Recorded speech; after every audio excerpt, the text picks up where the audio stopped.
no te has equivocado en nada, está genial, lo has clavado, sí, la verdad es que últimamente he hecho un máster en coronavirus y esto nos viene muy al pego, la verdad, porque esta primera charla que vamos a hacer en Habla Canarias, este primer debate, va a ir justamente sobre la sanidad.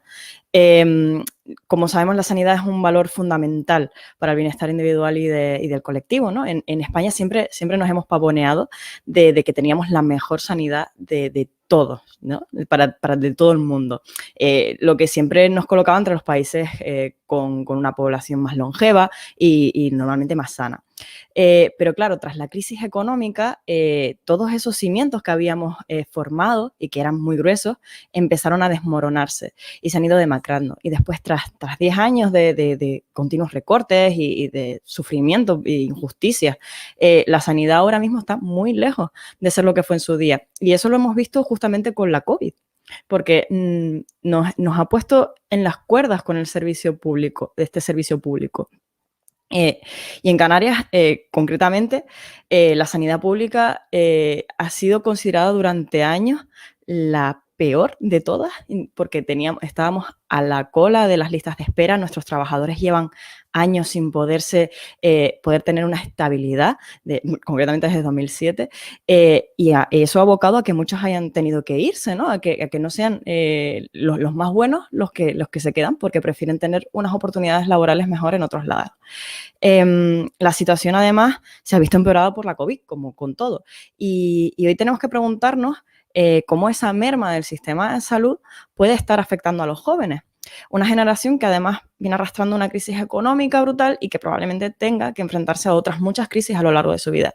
Y aquí está nuestra primera reflexión de hoy y en la que queremos incidir. Una reflexión que es en negativo primero, porque claro, esto nos está generando una crisis de crisis, porque la COVID no solo nos ha generado que nos demos cuenta de lo frágil que es nuestro sistema, sino que ha dejado a la luz todas las deficiencias que tenemos en nuestro sistema y todas las crisis que van a venir detrás. Crisis de cuidados, crisis de vivienda, crisis de movilidad, crisis de trabajo, crisis de educación y todo eso nos lo vamos a comer con papas los jóvenes, además de todos los demás.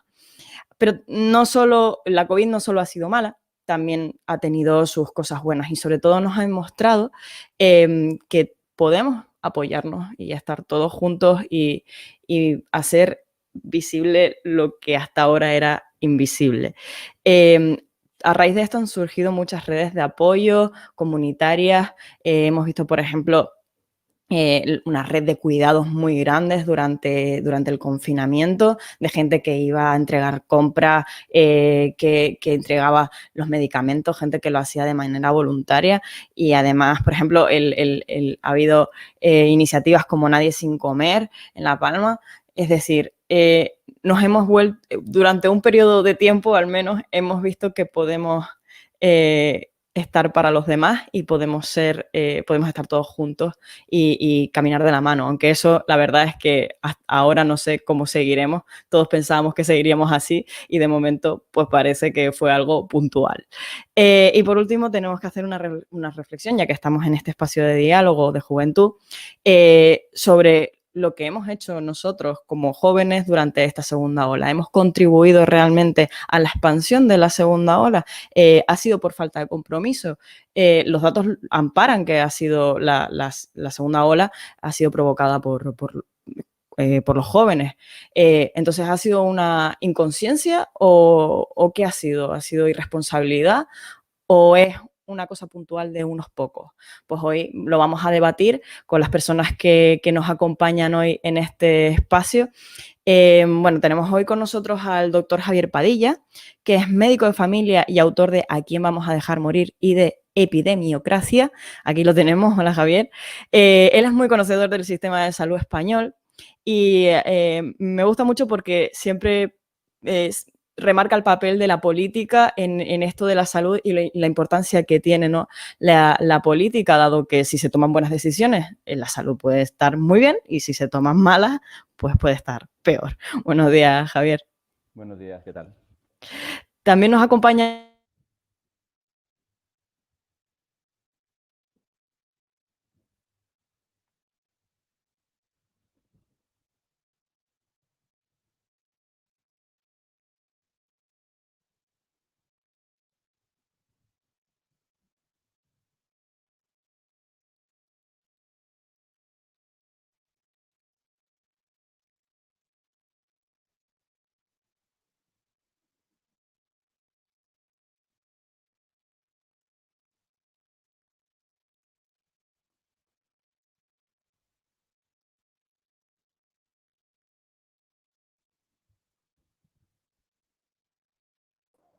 Hola, sí, parece que Verónica, tenemos problemas técnicos, perdonen, pero esto del directo siempre pasa algo.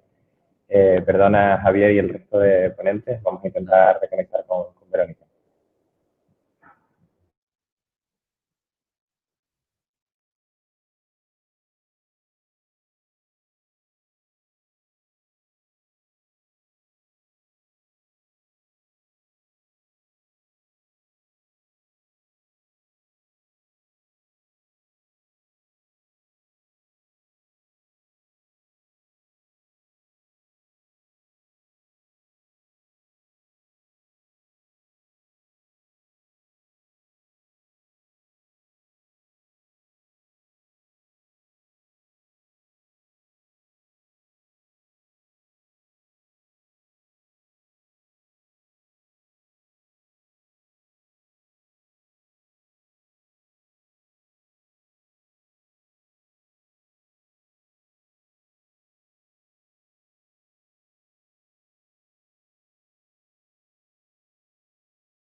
Bueno, perdonen la espera, acabamos de comunicarnos con Verónica y ha tenido una bajada de los plomos en su cuadro eléctrico, pero ya está reiniciando y retomaremos. Bueno, aprovechamos para agradecer a todas las personas que están conectadas y a los ponentes y recordamos que tenemos una web que es hablacanarias.es en el que hay un mapeo, estamos intentando conseguir mapear a personas e iniciativas para luego poder conectarlas, tenemos espacio de debate interno, es decir, que Habla Canarias no acaba mañana, sino que queremos que esto siga adelante e intentando tejer redes entre colectivos, personas. Así que nada, yo ya está entrando Verónica y en breves minutos reconectamos.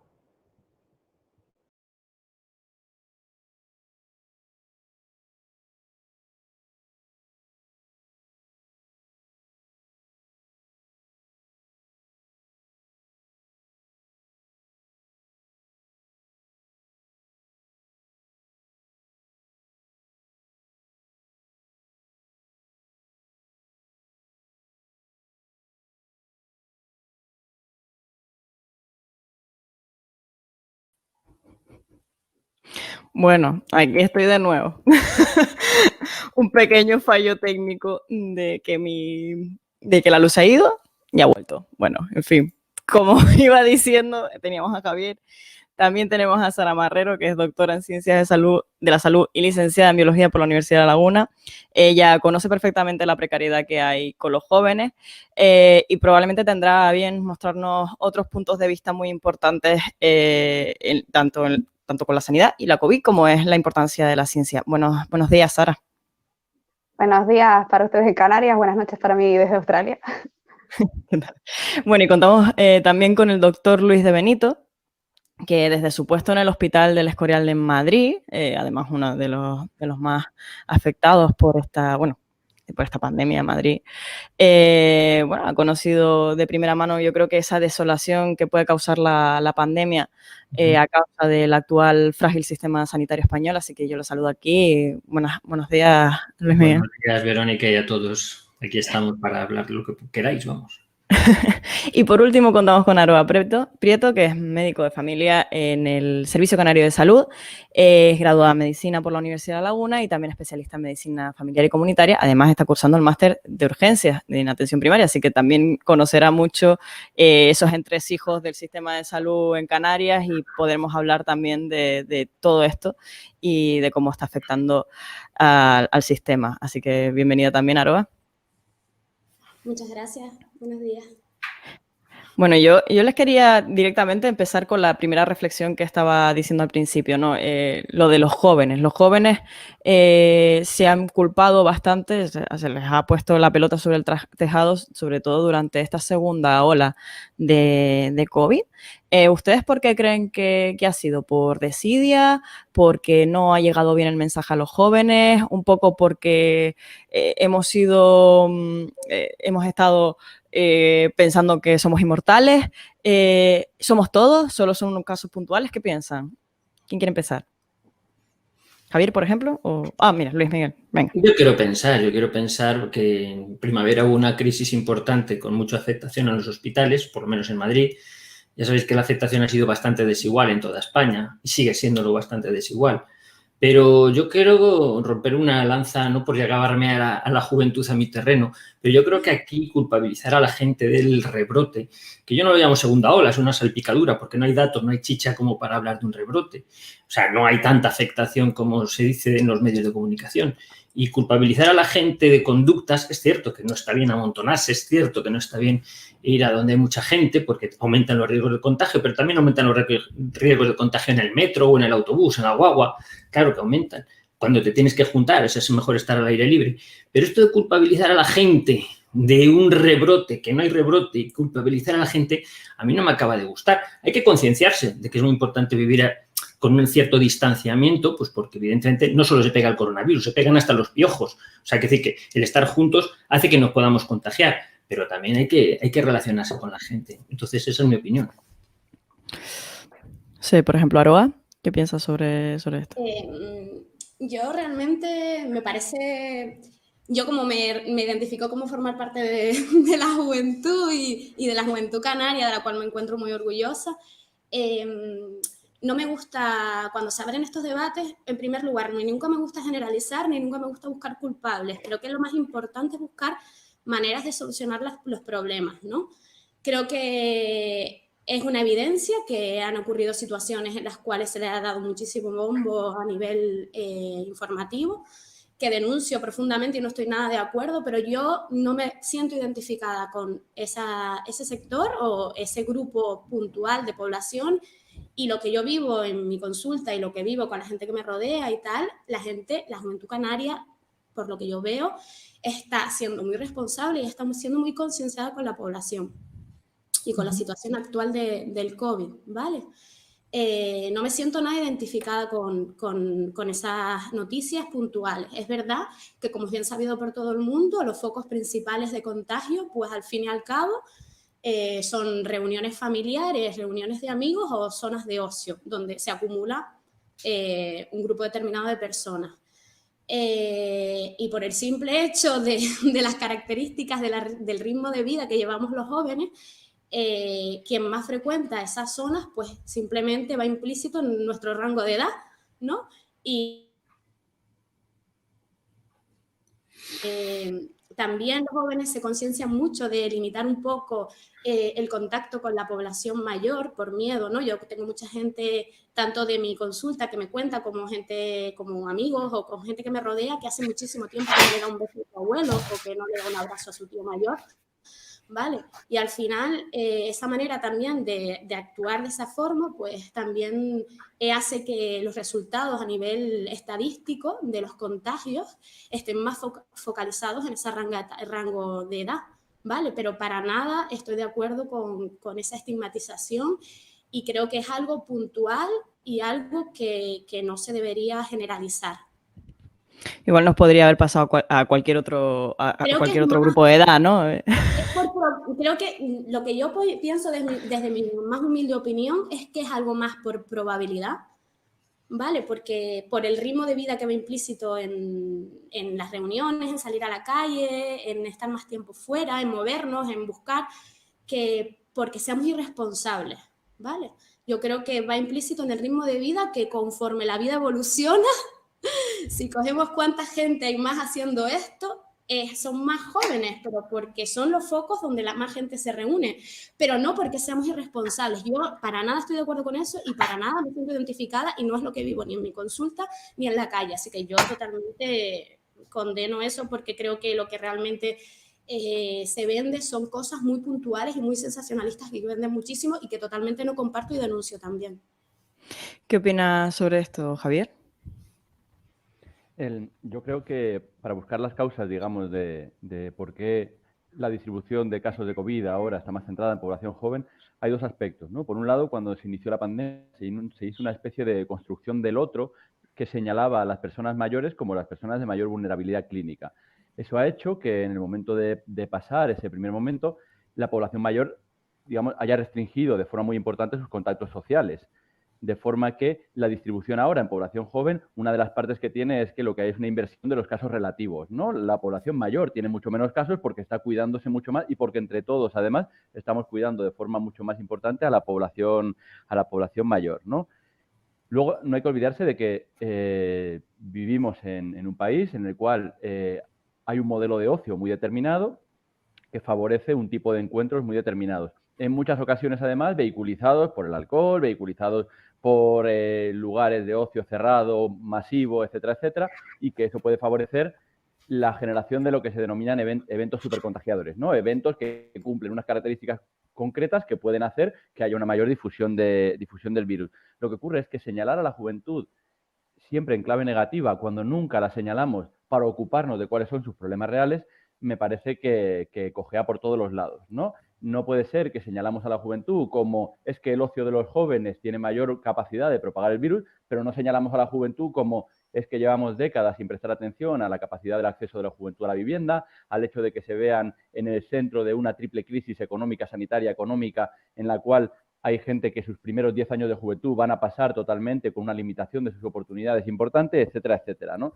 Entonces, creo que es el momento fundamental para decir, cuando ha llegado esta primera ola, la juventud se ha metido en casa, se ha confinado y ha asumido una parte muy importante de los costes porque suponía frenar su nivel de actividad educativa, económica, laboral, sus expectativas, etcétera, etcétera. Ahora, en esta segunda ola, tenemos que poner especial hincapié en esa población que ha tenido sus expectativas muy mermadas y ver de qué manera, de forma segura, sin convertir en un peligro, digamos, de salud pública la actividad habitual para el resto de la población, podemos cuidarles para que los efectos de lo que ha ocurrido en un primer momento no sean mayores y multiplicadores a lo largo de los años en la población joven. Bueno, yo creo que lo importante es ese melón que acabas de abrir, Javier, ¿no? De esa triple crisis, que además de bueno, pues esta culpabilización, pues que no sé qué repercusiones va a tener a largo plazo que la juventud esté pasando por tantas crisis al mismo tiempo y que llevemos tanto tiempo en crisis, sobre todo en nuestra etapa adulta. No sé qué piensas, Sara. Bueno, pues yo soy, como dijiste, Verónica, en la introducción, una de las personas representadas como perjudicada por la precariedad laboral en España y, bueno, no fue solo el motivo por el que decidí venirme a Australia a trabajar, también quería vivir una experiencia trabajando y viviendo en el exterior, pero sí es verdad que no hay muchas oportunidades en España para los jóvenes actualmente. Y si para colmo pensamos en el mundo de la ciencia, pues lo tenemos un poquito más difícil. Y de aquí me gustaría abrir un debate sobre el modelo económico en Canarias que se podría debatir a partir de ahora. Y la cosa es esa, ¿sabes? Que somos libres de poder migrar al exterior para trabajar, porque en el exterior nos valoran, nos quieren como trabajadores. La formación que recibimos en España es envidiable. El problema es que no tenemos libertad para volver cuando queramos volver, porque no existen ofertas que... No existe estabilidad laboral en España que nos permita volver cuando las condiciones fuera son tan buenas y es una pena porque al final es una inversión de dinero que está haciendo España en una formación que, como digo, cuando estás viviendo en el exterior y la comparas con la formación de otras personas con las que trabajo de distintos países, pues es una formación envidiable. España se está gastando ese dinero en esa formación para que luego al final se lucren y se beneficien otros países. Y además estamos viendo, ¿no?, que, por ejemplo, con la crisis de la COVID, pues el PIB de Canarias prácticamente está basado en turismo, que es algo muy, muy vulnerable a todo esto. Y justamente que se cambiara hacia un sistema más basado en I+D podría ser una ventaja. No sé qué opinan ustedes. Por ejemplo, Luis Miguel. Pues ya que me das la palabra, como oigo hablar mucho de crisis presupuestaria, crisis, de salud. Yo creo que había una crisis de gestión principalmente. Es decir, que medios había, claro que los había muy buenos y lo sigue habiendo. El problema es la crisis de gestión, a mi juicio. O sea, yo trabajo en la sanidad pública y en la privada. O sea, puedo hacer caricaturas de los dos sitios.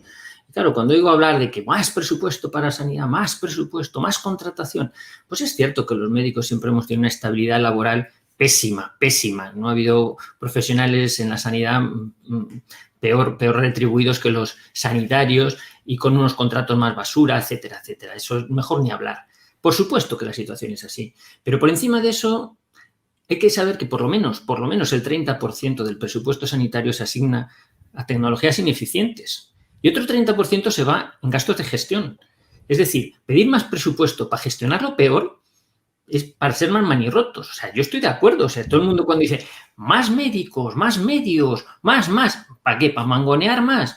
¿Por qué no llevamos a cabo un control más exhaustivo de ese presupuesto que tenemos? ¿Por qué no vemos en qué se va ese dinero? Eso. ¿Por qué, por ejemplo, ahora que hablabas del turismo, Verónica? O sea, ¿por qué no se ha pedido a Europa el fondo europeo que había para potenciar el turismo? Por ejemplo, ¿por qué hemos dejado perder esas ayudas? Todo eso es problema de gestión. Luego, al final, la culpa es de los jóvenes que salen, la culpa es del gobierno, de los ciudadanos que no se ponen mascarilla, la culpa es echar balones fuera. Vamos a ver, la gestión la tienen las autoridades y las autoridades son las que gestionan. Y si sale bien, se ponen la medalla a las autoridades. Pero lo que hace mal un gestor es cuando lleva mal su gestión, poner un ventilador de mierda en marcha y echarle la culpa a todos los demás de que han salido mal las cosas. Entonces, yo creo que es muy importante que nos mentalicemos de cuál es el problema, primero, si es que existe, segundo, con qué recursos contamos y quiénes son los que van a utilizar esos recursos para salir adelante del problema. Porque en esta gestión, en toda esta gestión del coronavirus, desde que tenemos noticias, desde que ha arrancado este año, en la gestión no ha habido ningún médico asistencial. Entonces, controlar una crisis sanitaria sin médicos es como pretender que tú te vas a montar un avión, necesitas un mecánico para el avión y llamas al fontanero. ¿Qué conocimientos puede tener el fontanero para arreglarte el avión? Y tú vas y te montas en el avión. Bueno, pues eres un irresponsable. Esto es lo que está sucediendo a nivel sanitario. Entonces, a eso es a lo que yo apelo como médico, que haya una mejor gestión y mejores gestores. No digo más. No, tal cual. Es verdad que los comités al final han estado casi todos con epidemiólogos y también han faltado virólogos. No ha habido comités. Exacto. No sé cómo esto ha afectado también desde el punto de vista Canarias. Creo que Aroa nos puede dar un poco más esa visión desde Canarias, cómo ha sido esa crisis de gestión de la que hablaba Miguel Benito. ¿Te refieres a la COVID o en general a la atención primaria? En general, porque al final la COVID lo que ha demostrado es que hay muchas cosas, ¿no? Mucha vulnerabilidad. En general yo creo que, yo hablo por lo que yo conozco, ¿no? Yo creo que en general es bien sabido por todo el mundo que la sanidad ha sufrido unos recortes increíbles en los últimos años y en especial la atención primaria es la que de manera más intensa le ha afectado. ¿Por qué? Porque, a ver, mi especialidad, la especialidad de medicina familiar y comunitaria, es la especialidad que realmente un poco se dirige a eso, ¿no? A tratar también no solo con personas enfermas, sino con personas sanas también. En educar a la población en unos buenos hábitos de vida saludables y en una responsabilidad en su salud, ¿no? Y saber lo que implica tener una salud, unos buenos hábitos y una buena educación sanitaria, ¿no? De esa manera, pues, podríamos disminuir a largo plazo, pues, la mayor parte de las enfermedades que encabezan las listas de mortalidad a nivel mundial. Eso lo sabe todo el mundo. Pero es verdad que a corto plazo es mucho más políticamente rentable transmitirle a la población que si a ti mañana te da un infarto agudo de miocardio, vas a tener acceso pues a unas instalaciones, unas técnicas y de una manera más rápida un tratamiento eficaz y de calidad. Y eso nadie lo pone en duda, eso es importantísimo. Pero el punto es pensar ¿por qué se producen los infartos agudos de miocardio? ¿No? Todos los estudios que avalan, ¿no? Hay que tener una buena nutrición, hay que tener un buen control de la atención, hay que tener un buen control de los factores de la diabetes, los diabéticos tienen que tener un buen control. Y es verdad que cuando hay que recortar, pues se recorta de lo que o sea, es más fácil recortar de algo que el resultado se va a ver a 20 años que algo que se va a ver a 4, ¿no? Entonces, yo creo que el poder fundamental y la piedra filosofal de todo esto es que hay que potenciar la inversión en la sanidad y que no se puede recortar en ningún sector de ella. Y desde el punto de vista de la COVID, pues menos médicos, bueno, lo que se ha visto, ¿no? Menos médicos, menos protección individual y una situación bastante complicada, tanto para los profesionales como para los pacientes, que es lo importante también. No, yo creo que sobre esta crisis de gestión también tendrá mucho que decir el doctor Javier, porque él sabe mucho sobre esto, así que a ver qué nos comenta qué piensa sobre esta crisis de gestión y qué ha pasado en España, ¿no? Después de las políticas que se han tomado. Yo creo que analizar el problema actual solamente en crisis de gestión sanitaria es un problema, porque si damos, un compañero y yo solemos acuñar un término de que la situación actual se encuadra en lo que podemos denominar una crisis matrioska, ¿no? Como las muñecas rusas, ¿no? Una crisis que inicialmente era sanitaria, pero que después vimos que estaba dentro de una crisis económica, pero que a su vez vemos que está dentro de una crisis que además a la juventud afecta de forma muy importante, que es la crisis ecológica, ¿no? Afecta de forma muy importante pues, por el concepto además de justicia intergeneracional, etcétera, etcétera. De forma que dar respuesta solamente en clave sanitaria a esta crisis matrioska nos dejaría con un problema porque dejaríamos descuidado todo lo demás. Y dar una crisis solamente en clave sanitaria y económica daría un problema porque dejaría la crisis ecológica, que realmente es el marco en el que nos movemos, fuera de juego, ¿no? Entonces, en este contexto, está claro que acarreamos un problema de gestión en el ámbito de la sanidad, que es un problema de largo plazo, un problema de una gestión muy politizada, en el cual no hay apenas un hueco para la gestión mínimamente profesionalizada y en el cual además la participación de la población es un acto mínimamente residual, sin capacidad real para establecer las prioridades y para establecer los cambios, etcétera, etcétera. Pero incluso con una gestión excelente de lo sanitario, no habríamos abordado otras grandes crisis que estamos viendo ahora mismo, que está más relacionado con lo económico, como es cómo se distribuye la crisis sanitaria por clases sociales, por ejemplo, o cómo afecta de forma diferencial a aquellas sociedades que viven del monocultivo de turismo, ¿no? Y esas son preguntas que ahora mismo son fundamentales, porque aquellas regiones que viven del turismo tienen que plantearse un futuro a medio o largo plazo, pero que hay que empezar a hacer las reformas en el corto, que sea diferente. Primero, porque no es sostenible a nivel económico, porque no es sostenible a nivel ecológico, pero porque además, como estamos viendo, nuestra mayor vulnerabilidad a situaciones pandémicas por un incremento de la invasión de ecosistemas y una masivización de los transportes de personas y de mercancías, hace que seamos más vulnerables a estas situaciones desde los años 80 aproximadamente. De forma que hay que dar respuestas a estos tres niveles, pero hay que empezar a darlas ya. Porque si no empezamos a darlas ya y los ciclos políticos de recambio de 4 años que haga que solamente se planteen alternativas en el corto plazo, hace que vayamos a tener problemas que se vayan a aumentar. Y esto es fundamental en la población joven, porque al fin y al cabo es la que va a ver cómo los efectos importantes de la crisis ecológica van a impactarle a lo largo de toda su vida, no solamente como un futurible que pensar para generaciones posteriores. Bueno, aquí hay nos han hecho un comentario que me parece bastante importante para seguir el debate sobre estas crisis de crisis, porque dice que esta crisis matrioska es también una crisis de cuidado que es muy amplia y más profunda que la sanitaria. Realmente, como los cuidados siempre lo hemos tenido en manos de las mujeres, ¿no? Y las mujeres han empezado a trabajar en el mundo laboral, pues se ha visto que teníamos ahí esa crisis y que se ha hecho cada vez más grande la bola, pero no hemos hecho nada para solucionarla. ¿Ustedes qué dirían sobre esto? No sé quién quiere hablar. Sara, por ejemplo.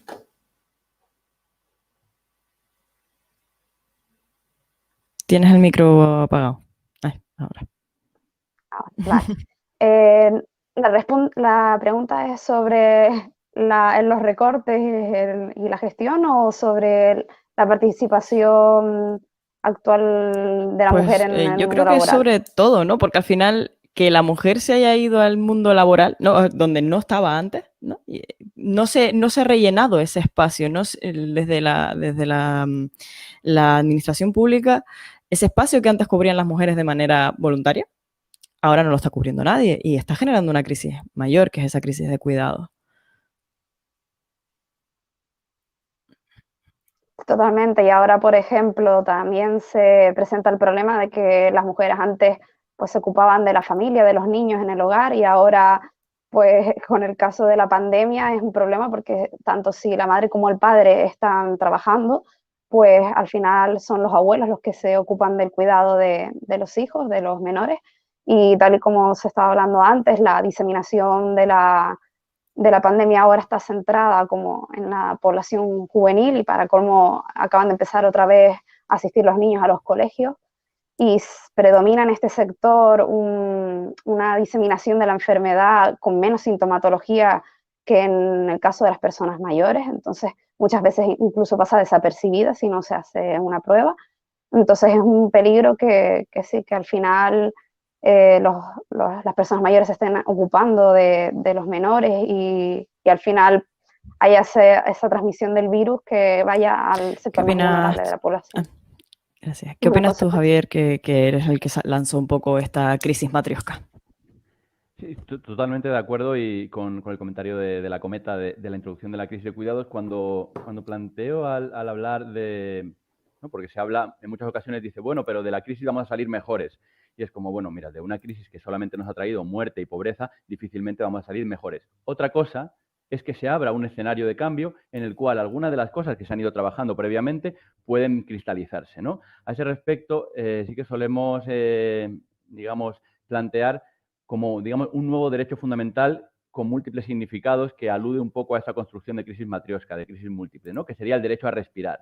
El derecho a respirar entendido como esa vertiente sanitaria del derecho a tener acceso a unos recursos sanitarios que en el caso de que te falte el aire te van a poder restituir esa función, ¿no? Pero el derecho a respirar también entendido como el derecho a no llegar ahogado a fin de mes porque tengas una renta que te puede, digamos, hacer que tengas medios para llegar a fin de mes, ¿no? Encaminado por la vía de las rentas básicas, rentas garantizadas, ingresos mínimos, como lo queramos llamar. Pero también pensado como el derecho a respirar como vivir en un medio ambiente en el cual el aire que respiramos no nos enferme, ¿no? Y sea un activo de salud y no un determinante de enfermedad. Pero por último también, recogiendo esa crisis de cuidados, el derecho a respirar entendido como el derecho al respiro. El derecho a... Es necesario que si los cuidados, aquello que nos mantiene la vida, que nos sostiene la vida, es una cosa que tenemos que hacer entre todos, entonces no puede quedar recluido al espacio de lo íntimo. El derecho al respiro que contempla que los cuidados tienen que ser una cosa distribuida con actividad comunitaria, con actividad social, vecinal, colectiva, que no puede ser una cosa simplemente que quede en el ámbito de las puertas hacia adentro, porque cuando queda de puertas hacia adentro se reproducen las desigualdades sociales de género que todos conocemos previamente. Ahora estabas hablando de derechos y me acabo de acordar de todos estos terraplanistas y personas que creen en las pseudociencias y demás, y que también enlaza un poco con lo que nos contaba Luis al principio, de que no ha habido unas personas que hablen de esto desde el punto, o sea, ha habido muchas contradicciones igual, sobre todo al principio de la pandemia, con los representantes políticos y demás, y no sé si eso ha afectado un poco a esta, diría, crisis pseudocientífica un poco que hay en algunos sectores poblacionales. Luis, que tú has estado bastante informando sobre esto, ¿qué opinas sobre esas personas, ese grupo? Bueno, abro el micrófono. Estaba escuchando a Javier todo lo de las matrioscas y tal, y seguimos hablando mucho de muchas crisis, porque una crisis conduce a otra. Hablamos de la crisis de los abuelos, la crisis de los jóvenes, la crisis económica, la crisis sanitaria. Y realmente sí que es cierto que una crisis abre otra, pero estamos ahogados por las crisis. Es que la gente se vuelve gris porque no llamarás más que de crisis, se vuelve negativo, se vuelve pesimista. El horizonte es gris, todo es gris. Pondría más en duda cuál es la prelación o el orden de esas crisis, o sea, qué muñeca está incluida dentro de qué, si es más importante la crisis sanitaria y luego la económica y luego por encima está... Yo creo que por encima de todas está la ética, o sea, que el problema es que la gente ha mentido como bellacos y no ha utilizado a los que realmente sabían para informar.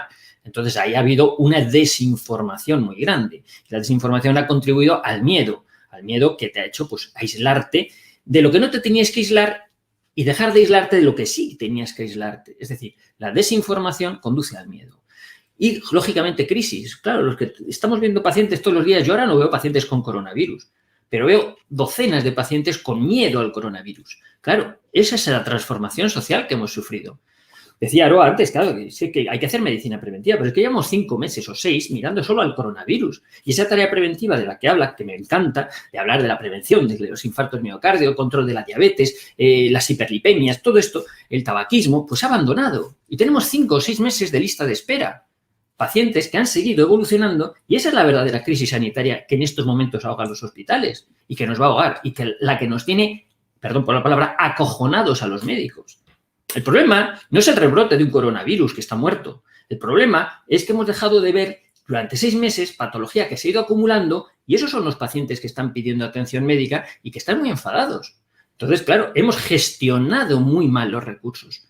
Insisto, los médicos no hemos hablado. Deberíamos haber hablado.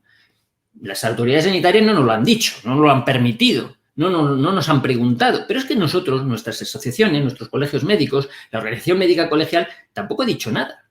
Entonces, claro, hay un mea culpa de la profesión médica. ¿Por qué? Porque hemos estado relativamente cómodos, hemos estado muy agobiados en primavera y el verano lo hemos pasado bastante bien, que nos hemos ido de vacaciones. Bueno, yo no me he ido de vacaciones, pero muchos se han ido de vacaciones. Incluso el gobierno se ha ido de vacaciones. Entonces, quiero decir, no se ha preparado bien ni se han hecho los deberes de la tarea que teníamos atrasada. Y realmente los médicos, a lo que estamos asustados ahora, es algo que se nos viene encima por lo que no hemos hecho. Es como el estudiante que durante todo el curso está sin dar un palo al agua, llega junio, pues claro, está asustado por los exámenes porque no va a dar una. Pues así nos pasa un poquito a los médicos ahora. Nos preguntan por nuestro chat de YouTube, en el que pueden ir poniendo preguntas la gente. LRG nos pregunta si creen que es un problema al comienzo del curso para esta crisis sanitaria. El que quieran poner. Quiero decir que es que ahora hacemos una crisis de un grano de arena. Ahora hacemos a los niños ir con mascarilla, pues porque hay que ir con mascarilla. Y es una crisis para los padres que tienen que dejar a sus hijos en el cole y no saben si le dirán, hemos cerrado la clase porque uno ha dado PCR positivo y los padres todos llamando por teléfono, oye, que no voy a trabajar. ¿Cómo que tú tampoco? Ya han llamado 3 diciendo que no pueden porque tienen que quedar con el niño. Esa es la verdadera crisis. Por una tontería montamos una crisis en 26 empresas. Esa es desde mi punto de vista, Aroa, tú estando en atención primaria y teniendo que bueno, un poco estar con ese gran cúmulo de trabajo que viene con el tema de los colegios, ¿cómo lo ves? A ver, yo en medicina familiar y comunitaria, en mi centro de salud, no atendemos a pediatría. Tenemos pediatras en el centro de salud que se dedican a los más pequeñitos, pero es verdad que a nosotros de manera indirecta, sí, lo que antes comentaba Javier y Sara Marrero también en cuanto a la crisis de cuidado. Es decir, la gente, los padres de los niños te llaman y te dicen, mira, es que yo no puedo ir a trabajar porque o no tengo dónde dejar al niño y ¿qué hago? ¿No? ¿Quién me lo cuida? O sea, es que es lo que dicen, es que hay una crisis que viene, es mucho más profunda, ¿no? Hay una serie de necesidades sociales que están totalmente descubiertas y que eso, que a lo mejor a la hora de la gestión, pues no se han sabido hacer de la mejor manera o por falta de información o porque ha venido todo demasiado rápido, pero es verdad que el inicio del cole de los nenes, pues desde mi punto de vista, lo que yo veo en la consulta es de manera indirecta, ¿no? Todo esto que nos cuentan, que nos llaman los padres y nos cuentan, mira, es que no puedo ir a trabajar, ¿no? Independientemente de la sintomatología y el protocolo que lleve por contacto estrecho, independientemente de todo eso, desde el punto de vista social, desde el punto de vista laboral y desde el punto de vista comunitario, es una situación muy, muy, muy difícil de gestionar, porque hay muchos factores que intervienen y que ni estamos preparados probablemente nosotros para hacerlo de la mejor manera, ni hay implantados protocolos o ayudas realmente que sepan vehiculizar esta situación de la mejor manera posible. Yo creo que es una situación bastante compleja, muy, muy, muy compleja. Nos preguntan también, y me retrotraigo a una pregunta que hice antes, si desde los medios de comunicación se ha informado correctamente de esta pandemia o si ha sido demasiada la información. Creo que Sara a lo mejor nos puede dar un punto de vista, desde el punto de vista de la ciencia, porque se ha informado bien. de estos conceptos tan difíciles, ¿no? Que son conceptos científicos y demás. ¿Estaban los medios de comunicación preparados para asumir esto? Bueno, yo tengo que decir que como estoy viendo aquí desde el inicio de la pandemia, no he estado muy al tanto de los medios de comunicación españoles porque tenía que también estar informada y también por el desfase horario, tenía que estar informada de cómo evolucionaba en el propio país en el que estaba viviendo. Pero sí es verdad que yo no dejaría solo la información, la responsabilidad de informarme sobre lo que está pasando sobre los medios de comunicación. Es nuestra responsabilidad al final contrastar la información que recibimos tanto por televisión como por redes sociales. Hay medios de información científicos que son veraces, que son los que hay que consultar para confirmar la información que se está publicando, que es mucha acerca de esta pandemia, porque está todo el mundo afectado y está el planeta entero investigando sobre ello. Entonces, la vía más fiable y más veraz es siempre buscar las publicaciones científicas sobre la investigación que se está realizando. Luis, y tú has estado mucho también en medios de comunicación este tiempo, no sé qué opinas sobre esto. Bueno, ya sabéis que mi trayectoria con los medios de comunicación ha sido llevarme bien con ellos, y yo lo he intentado siempre, pero a veces, oye, te ponen en un brete y te quieren hacer decir lo que no crees que se debe decir. Entonces, la polémica mía surgió hace mes y medio, ¿verdad?, en Televisión Española, por un asunto que, bueno, dar unas cifras. O sea, yo creo que hay periodistas muy honestos y, de hecho, luego en privado me lo dicen. Yo sé que la situación no es así, pero nos dicen que digamos esto. Estos son los titulares que tenemos que lanzar. ¿Tú cómo lo ves? Yo les traigo las cifras de los 300, 400, ya son 500 colaboradores que tengo que me informan de los distintos hospitales de España, porque es difícil saber qué es lo que pasa en toda España. Os he dicho, la situación es muy heterogénea. Entonces, claro, tengo no solo médicos, enfermeros, celadores, hasta telefonistas, que son las que se enteran de todo en los hospitales o en los centros de salud, que dicen, oye, mira, que aquí no está ni Blas, es que aquí no sé qué, oye, aquí empieza a repuntar esto, aquí tenemos tal. Entonces yo tengo mis fuentes de información, las contrasto con los titulares de los periódicos o de la prensa o de los medios de comunicación mayoritarios, más no coinciden en absoluto, es una realidad completamente distinta. Luego llamo al reportero o a la reportera tal, oye tú, pero ¿te vendrías aquí al canal a decir que si quieres voy y digo lo que yo creo que hay, pero no os va a gustar lo que voy a decir, porque no coincide con lo que vosotros queréis que diga? Entonces, claro, no te dejan porque quieren que digas una cosa que no obedece a la realidad. Entonces, sí que es cierto que existen, como dice Sara, cauces para informarse, pero no son los oficiales, no son los mayoritarios. ¿Por qué? Porque pues, todo el mundo lo sabe, hay un consenso de las principales fuerzas políticas para orientar a la crisis, a la alarma y generar revuelo. Mira, aunque fueran ciertos, que no lo son, los datos que dan las autoridades, y eso se puede registrar en los acumulados porque no coinciden, nunca coinciden en cualquier comunidad autónoma, aunque fueran ciertos y los multiplicaras por 4, no habría números, no habría chicha suficiente para generar la alarma social que se está generando ni las medidas que se están dictando. Entonces, lo que estamos contribuyendo en general es a dar una información alarmista de una situación que no obedece a la realidad. Esa es mi opinión. ¿Creen ustedes que de ahí se ha formado también un caldo de cultivo de negacionistas? Por ejemplo, Javier, ¿qué piensa sobre esto?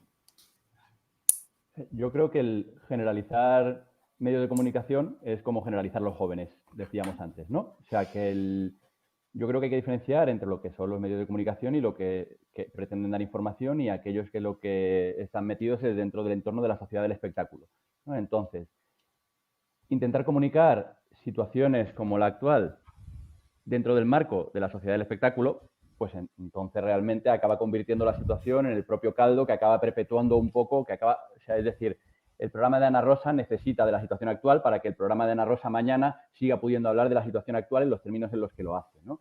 Pero sí que creo que hay medios de comunicación y agencias de noticias que han dado comunicación muy buena. Por ejemplo, pienso en la agencia de noticias, Agencia SYNC, que es una agencia de comunicación científica, que creo que se ha destacado por dar información muy válida y que además sin necesidad de intentar ser los que dijeran una cosa que no se había dicho en ningún sitio, sino que en muchas ocasiones hay que intentar ver lo que se está diciendo en otros lugares, en otros idiomas, intentar traducirlo, intentar masticarlo para que la gente lo tenga a su alcance, ¿no? Porque obviamente leer el paper original es la fuente, la piedra roseta de la comunicación científica, pero no podemos pedirle a la gente que se lea el paper original porque, primero, el tiempo que se invierte y segundo, la cultura científica que necesita no está al alcance de todo el mundo, ¿no? Entonces, yo trabajo en un barrio al norte de Madrid, un barrio muy humilde en el cual la mayoría de la población tiene acceso a los medios de comunicación que tiene y tiene la capacidad de interpretar la información en unos términos determinados, ¿no? Entonces, creo que uno de los problemas es que no ha habido nada entre medias de la comunicación institucional que se daba básicamente para instituciones y esa sociedad del espectáculo. Y lo que ha habido entre medias ha sido para públicos muy concretos, públicos ya con cierta formación científica, etcétera, etcétera. Pero digamos, al grueso de la población, obviamente lo que le llega es Ana Rosa. Y Ana Rosa habla en unos términos muy concretos. Ana Rosa tiene un potencial de hacer bien comunicativamente muy grande, pero Ana Rosa habla en unos términos muy concretos de socialización del espectáculo en el ámbito de la pandemia. Y eso creo que obviamente es un problema. Y es un problema que no tendría por qué serlo, porque también sabemos de otros países en los cuales incluso los dirigentes políticos han desarrollado medios para llegar a la población de forma muy clara. No sé, yo veo los vídeos virales de Jacinda, la primera ministra de Nueva Zelanda, que bueno, Sara la tiene más cerca que nosotros y seguro que puede comentarlo, y creo que la capacidad que tiene para llegar a la población en términos generales y explicar con un lenguaje tremendamente llano y tremendamente cercano, llegando con profundidad, es mucho mayor que la que podamos tener aquí en términos generales, con cualquiera de las personas que pueden enarbolar un discurso desde un nivel institucional parecido, ¿no?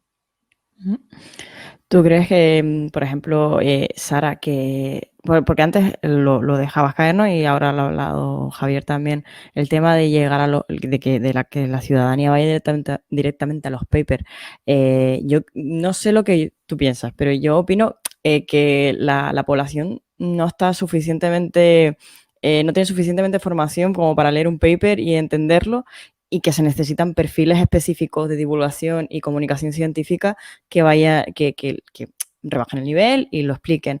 Pero bueno, si una persona X le gustaría encontrar esa información, ¿qué hacemos? ¿A dónde tiene que ir? Porque claro, los papers a lo mejor es muy complicado para ellos. Estoy completamente de acuerdo con lo que dices, Verónica, con lo que decía el compañero Javier. Las fuentes fiables y de donde se saca toda la información es de las publicaciones científicas. Hay motores de búsqueda, por ejemplo, el más utilizado en el campo biomédico es el PubMed, es de libre acceso, si se pone PubMed en Google aparece y se puede buscar fácilmente. El problema es ese, que aparecen revistas científicas en las que tienes que tener al menos un nivel de cultura científica para poder leerlos, y también que la mayoría están publicados en inglés, que es el lenguaje de la ciencia, para facilitar una mayor cooperación internacional de intercambio de datos. Y sí es verdad que es un problema nuestro de los científicos, que hemos tenido esa limitación en nuestra formación de a lo mejor no saber trasladar nuestro conocimiento a la sociedad para aportarles y enseñarles la importancia que tiene la ciencia en la sociedad. Por ejemplo, yo formo parte de una asociación que es la Asociación de Jóvenes Investigadores de Tenerife, que nosotros hacemos muchas labores de divulgación social en la calle y hacemos charlas divulgativas sobre las investigaciones que realizamos, y tienen muchísima aceptación social. Y ellos mismos nos confiesan que ellos no sabían que eso se hacía, no en Tenerife, en España. Entonces, sí que creo que hay un problema de traslado de información desde la investigación científica a la población, para que sepa la importancia que tiene en la inversión en ciencia y en investigación. Ahora se ha puesto manifiesto en parte con esta pandemia, pero sí que sigue siendo un problema. Yo creo que también lo que también se ha puesto de manifiesto durante esta pandemia es que no entendemos, bueno, como estabas diciendo, no comprendemos el sistema científico, y eso se ha visto reflejado en la cantidad de información que ha salido como verídica de publicaciones científicas que aún no estaban ratificadas por un consenso científico, ¿no? Los llamados preprint. No sé, Luis, a lo mejor quiere decir algo sobre estas publicaciones a las que se le ha dado bombo. Bueno, cuando hice los cursos de doctorado, yo leí mi tesis doctoral en el año 1995 sobre apoptosis, muerte celular programada. En los cursos de doctorado, uno de los que más me gustó con diferencia, más que todo el pregrado, toda la carrera, incluso que la especialidad, fue uno que me impartió don Gonzalo Herranz, un catedrático de bioética, que hablaba de la metodología de la investigación científica. Y era espectacular.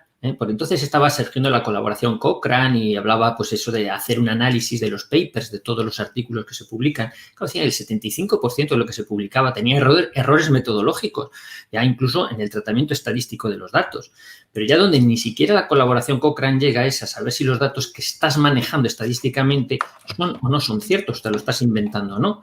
De manera que incluso revistas muy prestigiosas pues están publicando constantemente noticias que en 2 o 3 meses salen diciendo, no, esto era un fake, no, esto es que se inventaron los datos, no, había intereses por medio, no, es que aquí lo financiaba la empresa tal. Y por más que se obligue a declarar conflictos de intereses, uno analiza, rasca, mira en el paper ese, uy, ya sé por qué dicen esto, uy, ya sé por qué dicen lo otro.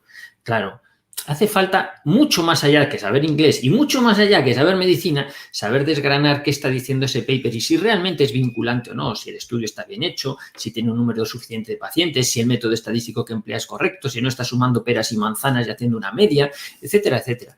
Es difícil y además en medicina yo creo que surgen muchas publicaciones, y esto tuve un encontronazo con un decano de una facultad de medicina que se empeñaba en que tenía que publicar, porque si, decía, es que Luis, lo que no se publica no es ciencia.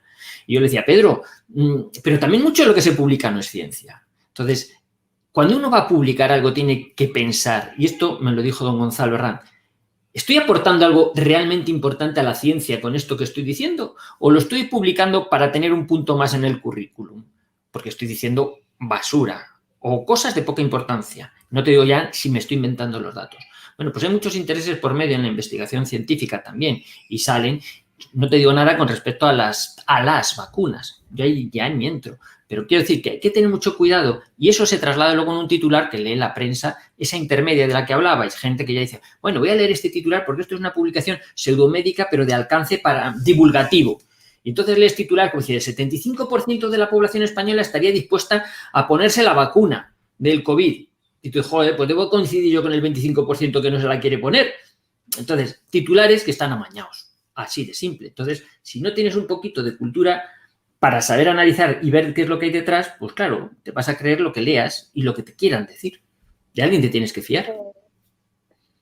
Yo me gustaría dar un voto a favor de las publicaciones científicas porque sí es verdad que como en todo ámbito de la vida hay personas o fraudes o manipulación de datos, pero sí que quiero puntualizar aquí para la gente que no sabe cómo funciona la publicación científica, no es solo que un científico o un grupo de personas mandan un estudio a una revista y esta se publica. Para que entre en una revista tiene que existir lo que se llama una evaluación por pares, en la que 2 expertos en la materia independientemente tienen que evaluar ese trabajo.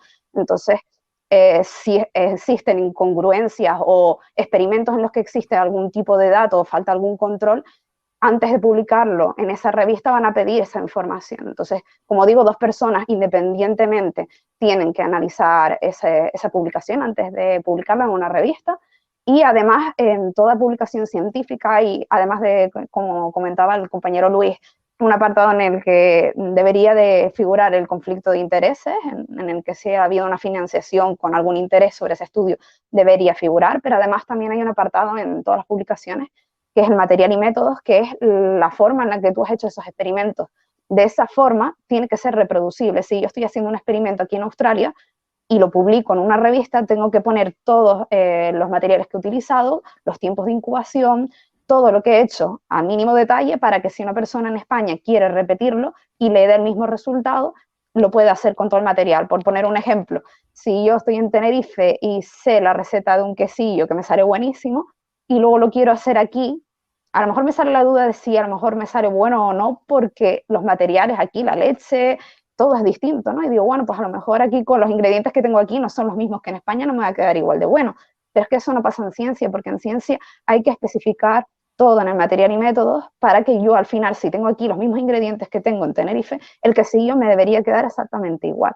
Entonces quería puntualizar también eso, que lógicamente en cualquier ámbito de la vida hay fraudes, hay personas poco honestas, pero es que al final eso las mentiras se terminan descubriendo también por eso, porque si una persona publica algo fraudulento, algún dato erróneo, si otra persona repite el mismo experimento y no es reproducible, ya se han dado casos de revistas que han tenido que retirar artículos y han tenido que sancionar a personas que no han sido honestas y lógicamente se tiene que rectificar.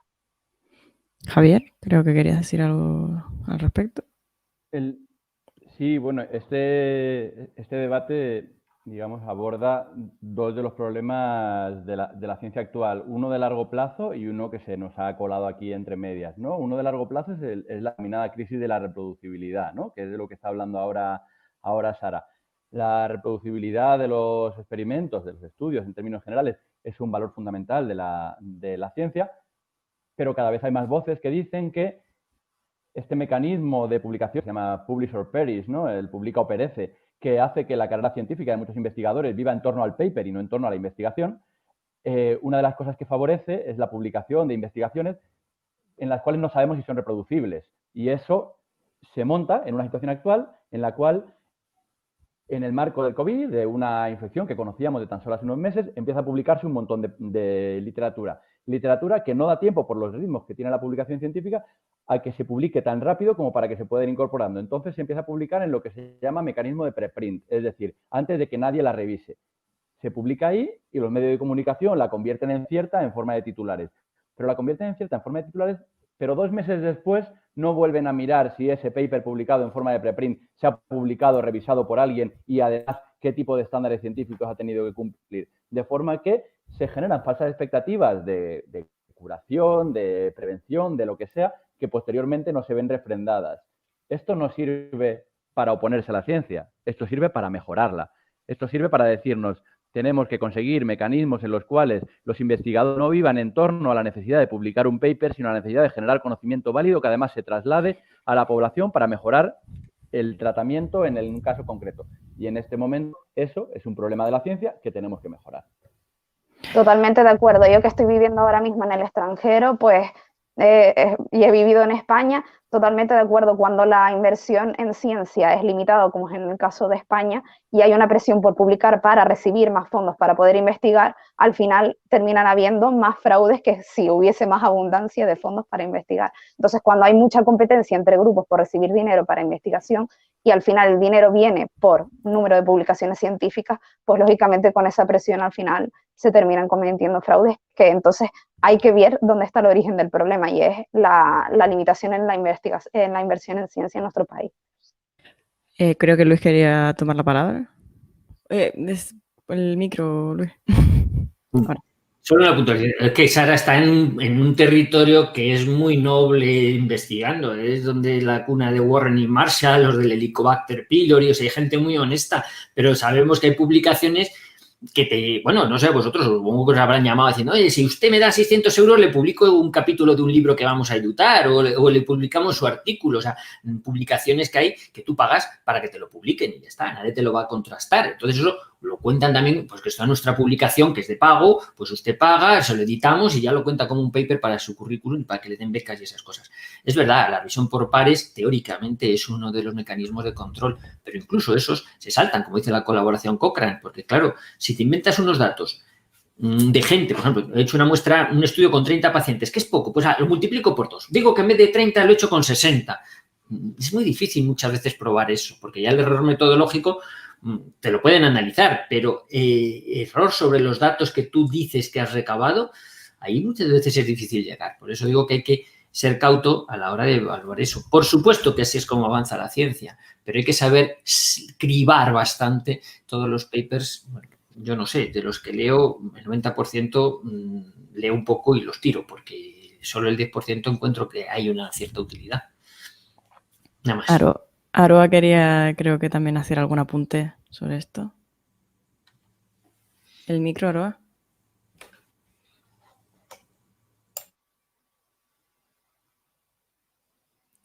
Ahora sí. Ahora, ¿no? Quería hacer un apunte que me parece bastante interesante. Por un lado, o sea, el debate que ha generado entre nosotros, que se supone que somos personal, que estamos capacitados para analizar los artículos, que tenemos acceso por nuestra formación y por los medios a supuestamente las bases de datos más fiables y ha generado incluso debate en nosotros mismos. ¿Cómo podemos obligar a la población, un poco criticar que la población no esté bien informada, ¿no? O sea, es un poco paradójico en esta situación, porque si a nosotros mismos, que somos personal formado, nos cuesta o tenemos que dedicarle tiempo a hacer una buena valoración de un artículo científico publicado en las mejores bases de datos a nivel internacional, hay que plantearse que de qué manera podemos nosotros y de qué manera hay que organizar la información que se le da a la población. Eso es algo importantísimo. No simplemente criticar y decir, no, es que esta gente habla sin saber, la gente no se informa. Pero es que informarse no es tan sencillo. Entonces, esto es un punto de debate que creo que es súper importante. Súper importante. Además, yo me acuerdo durante mi residencia, nosotros teníamos una actividad que era lectura crítica de artículos científicos que era súper difícil. O sea, teníamos que pasar todos los test, analizar los datos, comprobar que lo que se pone en un lado es lo que sale en las tablas, que realmente están bien sumados los datos. O sea, es un trabajo muy complicado para finalmente sacar, tener una crítica basada en un estudio bien hecho.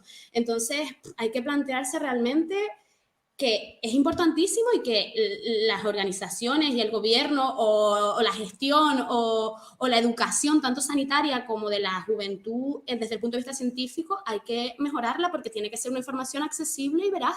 Y esto es un punto creo que bastante importante. Y esto es caldo de cultivo de la gente que duda, que no cree y que pone en duda todo. Y creo que esto es algo que hay que plantearse y hay que centrarse en ello, porque si nosotros mismos dudamos, ¿qué esperamos? ¿Y qué soluciones plantean? No sé, Luis, ¿tienes alguna solución para esto? Bueno, yo creo que la solución está siempre en lo que son las relaciones humanas, que es lo que más falla ahora, en la confianza. Es decir, si tú tienes algo muy importante, muy valioso que está en juego, tienes que fijarte bien cuáles son tus compañeros de viaje o de quién te fías. Depende de lo que está en juego. Si tú no te fías de tu mecánico, yo no tengo ni idea de mecánica, a lo mejor llevo mi coche diésel, que me pasó el otro día, bueno, cambias las bujías, y me vería así como diciendo, pues tonto, si un coche el diésel no tiene bujías, de aquella me enteré yo que los diésel no tienen bujías. Pero bueno, qué decir, que tienes que fiarte, porque muchas veces en consulta recibimos gente, he leído, me he metido en Google y entonces sale una noticia, porque todo el mundo lee en la superficialidad. El periodismo, decía un profesor, un amigo de periodismo, el periodismo es un océano de conocimientos de 1 centímetro de profundidad. Claro, si todo el mundo lee algún titular y te lo suelta en la consulta, y entonces tú lo tienes que decir, bueno, pues muy bien, tal. Entonces, pero en definitiva, cuando tienes que tomar una decisión y el paciente la acepta, si no tiene confianza, no sirve de nada. O sea, si tú no te fías del profesional que tienes delante, porque ha hecho la criba necesaria, porque ha aplicado su juicio a ver si tiene la utilidad esa medida que se está diciendo o no, vete, cambia de médico. Yo se lo digo, yo a mis pacientes si veo que no, digo, yo te ayudo a buscar otro colega, ¿no? Pero si no hay confianza en la relación médico-paciente, que es donde te estás poniendo tu vida en juego, estás poniendo tu vida, que es algo muy precioso, en manos de una persona en la que supuestamente confías. Si no confías, cambia de médico. Bueno, yo vamos a ir un poco recabando las ideas. Nos preguntan por el YouTube, Candelaria González, son 2 preguntas, ¿vale? Candelaria González nos pregunta cómo nos afectará socialmente esta pandemia. Y a eso se le une María Tome Nuez, que nos dice que se suma y dice que qué papel juega además la salud comunitaria en esta pandemia y en los retos sociales actuales. Y yo también les lanzo qué retos tenemos por delante. El que quiera comenzar, que se lance a la piscina. A ver, pues lo digo yo, Javier. Bueno, en relación con la salud comunitaria en el momento actual, en el de cara al futuro, creo que en un momento en el cual lo que se ha reivindicado ha sido la distancia física, la individualidad, etcétera, etcétera, esa especie de... Se ha dibujado como que el otro era potencialmente el peligro, ¿no? Porque era el potencialmente contagioso. Creo que la respuesta colectiva de intentar diferenciar distancia social y distancia física y esa proliferación de proyectos comunitarios que lo que han hecho ha sido intentar buscar dónde había personas en situación de vulnerabilidad social para sustentarles, creo que es fundamental, ¿no? Creo que además una conceptualización de la salud comunitaria que tiene que ir más allá de las actividades y los proyectos concretos y que se encuadre dentro de lo que vendría a ser las ciudades y los municipios de cuidados, ¿no? Cuando uno de los términos que estuvo muy en boga en el momento del confinamiento era el de trabajadores esenciales, ¿no? Pero si nos ponemos a mirar quiénes eran los trabajadores y las trabajadoras esenciales, principalmente eran aquellas personas que desempeñaban labores que sostenían la vida de los demás, ¿no? No solamente los profesionales sanitarios, sino también los barrenderos, las personas que trabajaban de cajera de supermercado, las personas que se centraban en el cuidado de las personas mayores y personas dependientes. Es decir, ahora mismo, en época de pandemia y especialmente en época posterior, en época de lo que se ha venido a llamar la reconstrucción, creo que todo aquello que apela a lo colectivo es nuclear. Y creo que hay que trascender esa idea de la distancia social como distancia física y decir que no, que distancia física pero con cercanía social. Esa cercanía social que vaya encaminada al cuidado de todos, ¿no? Y por el otro lado, con respecto a la otra pregunta que decía cómo nos afectará socialmente esta pandemia en el futuro, decía Naomi Klein recientemente que no todas las situaciones como esta nos llevan a grandes cambios de época, pero que es en situaciones como esta en la que cambiamos de época. Entonces, yo soy un poco reacio a pensar que todo va a cambiar, aunque sí que creo que va a haber ciertas cosas que van a quedarse como aprendizajes posteriores. Creo que uno de los aprendizajes posteriores que nos quedará es saber que cosas así son posibles y que no son posibles solamente en los países donde se ha producido una cosa como el SARS, por ejemplo, ¿no? En China, Singapur, Japón, etcétera, etcétera, sino que somos vulnerables y esas vulnerabilidades tienen unas causas sociales y económicas, como pueden ser economías muy dependientes del turismo, ocios masivos de viaje, etcétera, etcétera. Y ahí seguramente, si tuviera que señalar un lugar donde tendrá un cambio y un impacto, creo que probablemente fuera ese. Aroa, por el tema de comunitaria también, que yo creo que por alusiones. Destápate el micro.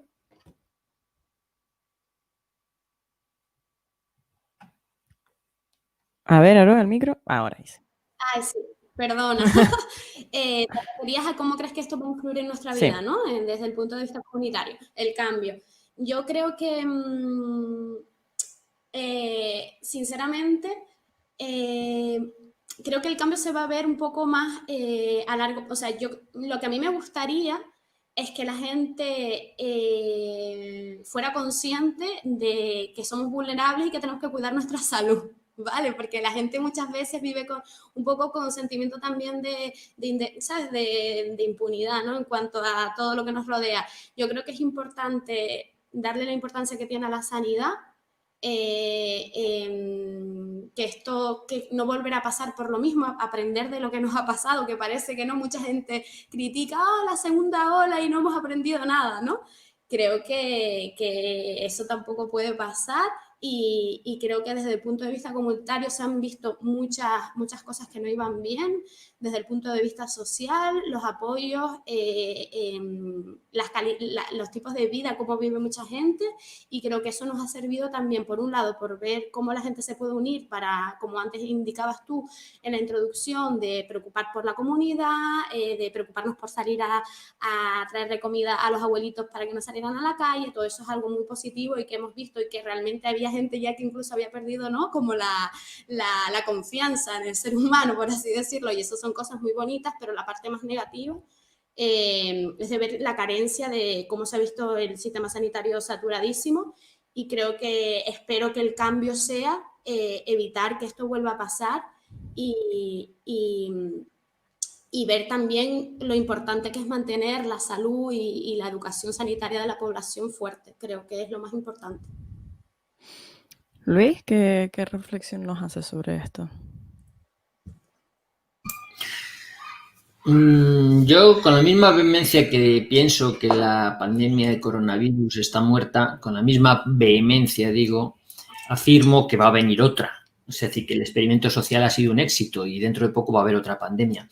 A mí me gustaría que la gente realmente hubiese aprendido, hubiese madurado, hubiese adquirido suficiente madurez para no correr despavorido a llevarse papel higiénico de los supermercados cuando suelten la Klebsiella 27 o el rinovirus 25 o el rotavirus 14.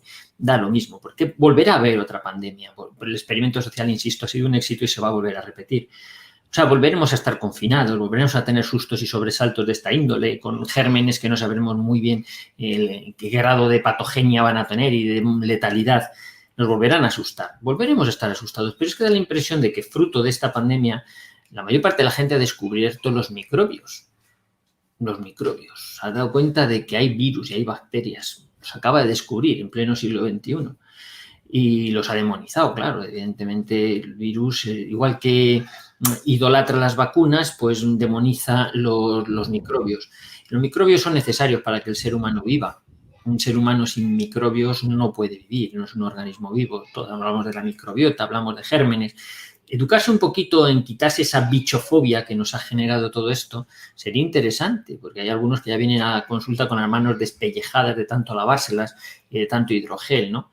Aquello de que decían que la roña mantiene al pino, pues por algo de cierto tiene. Evidentemente hay que guardar higiene, por supuesto que sí, pero el sistema inmunitario también se educa con los bichos con los que interaccionamos.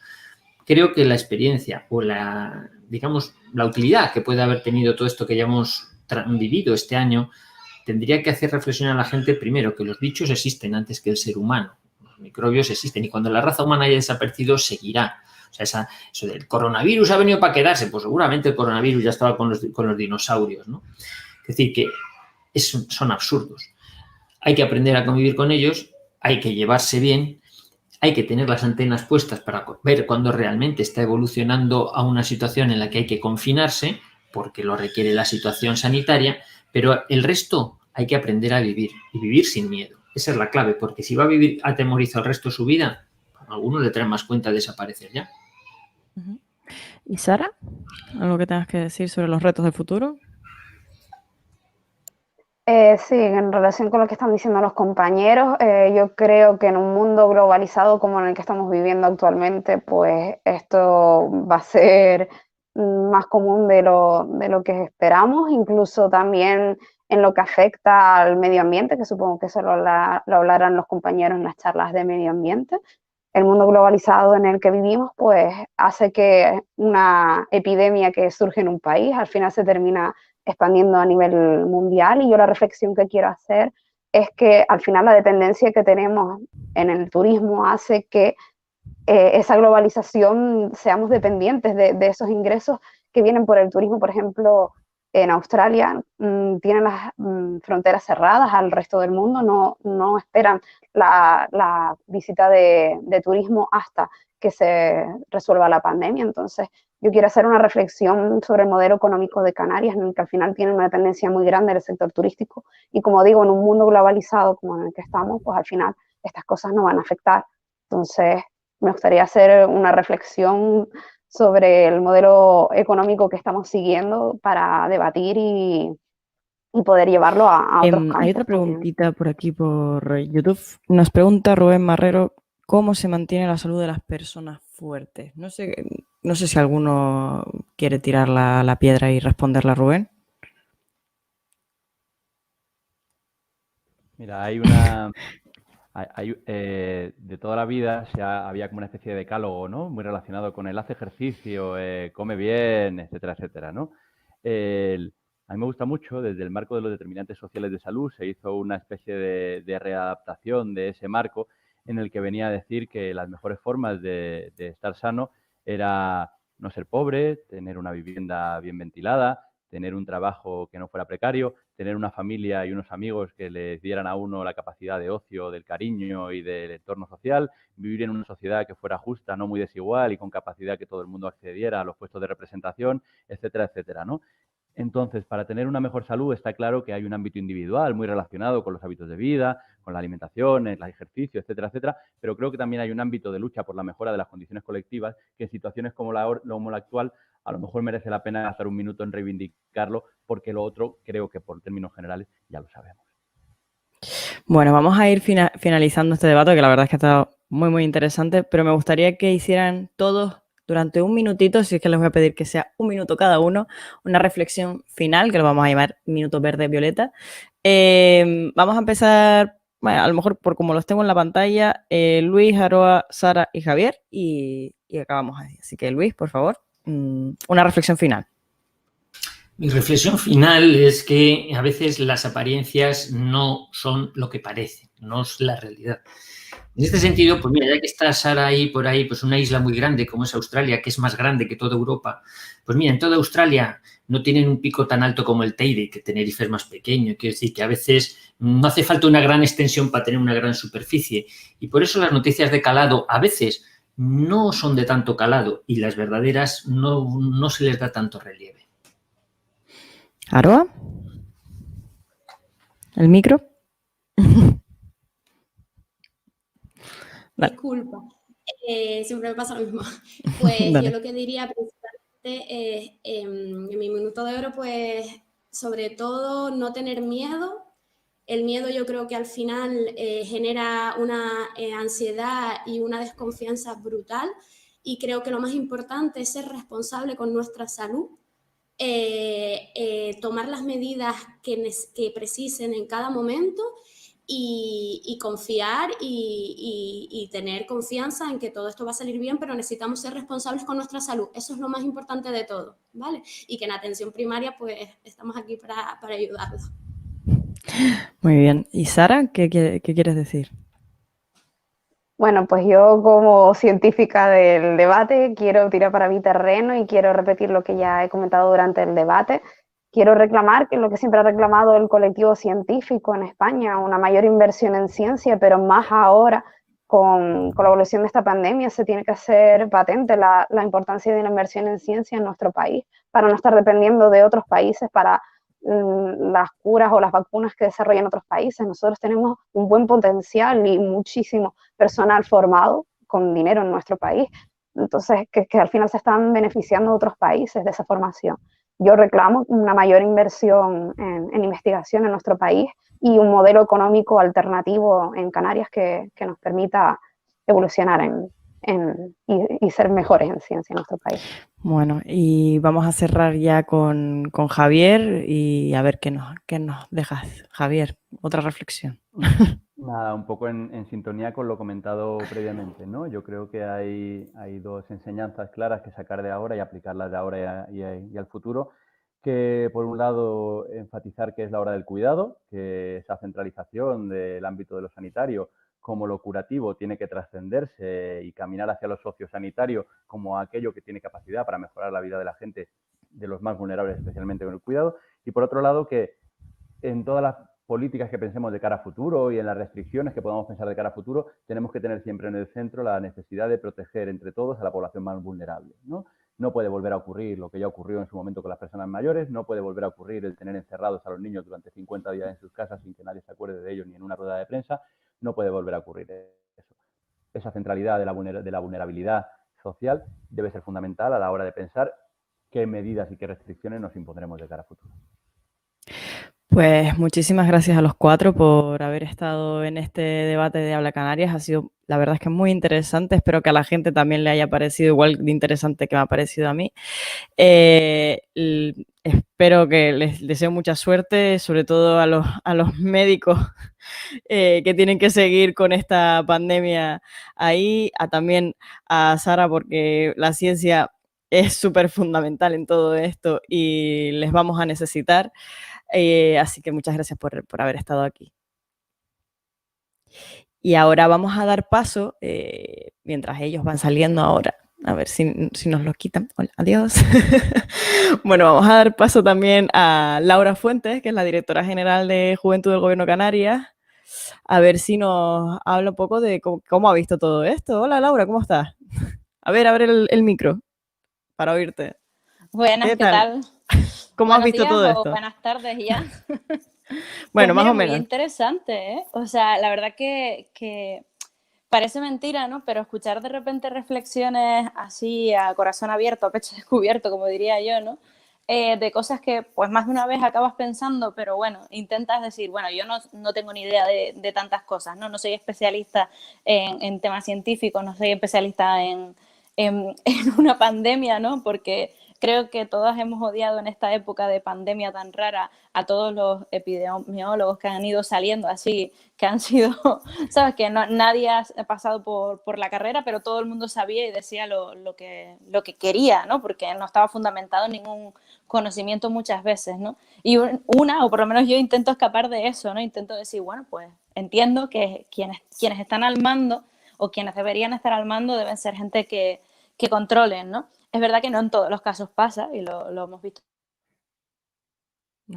Gente que está muy lejos y que tiene una experiencia, ¿no? A jóvenes que están estudiando, que son científicos y que nunca han encontrado en este país, y en concreto en Canarias, pues el apoyo que mereciera, que lo llevamos pensando hace años, pero que, bueno, es fácil decirlo, pero más complicado hacerlo, pues a uno le da mucho que pensar, ¿no?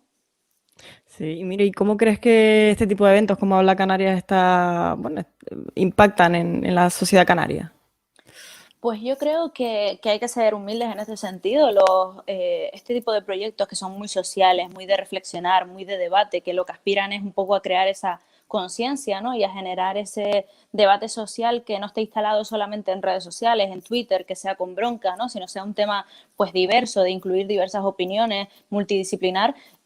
Obviamente no es hegemónico, eso sí que lo tengo muy, muy claro, pero sí que tiene un impacto a corto o medio plazo de ir generando espacios y conectar a gente que en otros casos pues nunca hubiera estado conectada y nunca se hubiera conocido, ¿no?